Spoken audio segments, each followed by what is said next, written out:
Penyidik unit Pidum Satreskrim Polrestabes Palembang menggelar rekonstruksi kasus pengeroyokan yang menyebabkan korban jiwa meninggal dunia pasal 170 ayat 2 ke 3 KUHP yang terjadi Jumat lalu sekitar pukul 3 waktu Indonesia bagian Barat di Jalan Maijen Yusuf Singadekani, Kecamatan Kertapati, Palembang, tepatnya di depan perumahan Elit Citra Grand.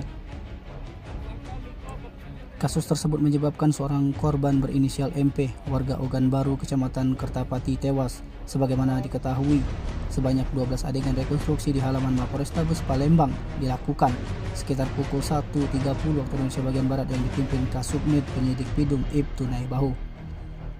Dalam rekonstruksi itu, semua pemeran dilakukan 3 tersangka yakni MK, RN, dan FD, dibantu anggota kepolisian sebagai korban dan saksi. Adegan pertama diawali tersangka MK diajak saksi RA, JY, dan AJ untuk pergi tawuran. Lalu tersangka MK bersama dengan seorang yang tidak dikenalnya pergi menuju ke titik kumpul di kuburan Pancasila menggunakan sepeda motor jenis Mio.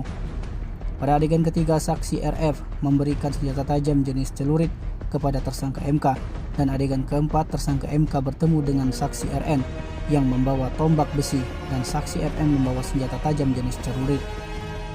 Lalu adegan kelima dan keenam, tersangka MK melakukan tawuran di TKP. Saksi RA dan FD, saksi DP bersama dengan tersangka MK berhadapan dengan korban MP untuk tawuran. Kemudian di adegan ketujuh, saksi RN menusukkan tombak besi ke 7 korban. Adegan ke-8, saksi FD mengayunkan senjata tajam jenis celurit ke korban namun tidak mengenai korban sehingga korban terjatuh. Pada adegan ke-9, korban terjatuh dan dikerumuni oleh sekitar 6 orang yang diantaranya adalah tersangka MK dan saksi DP.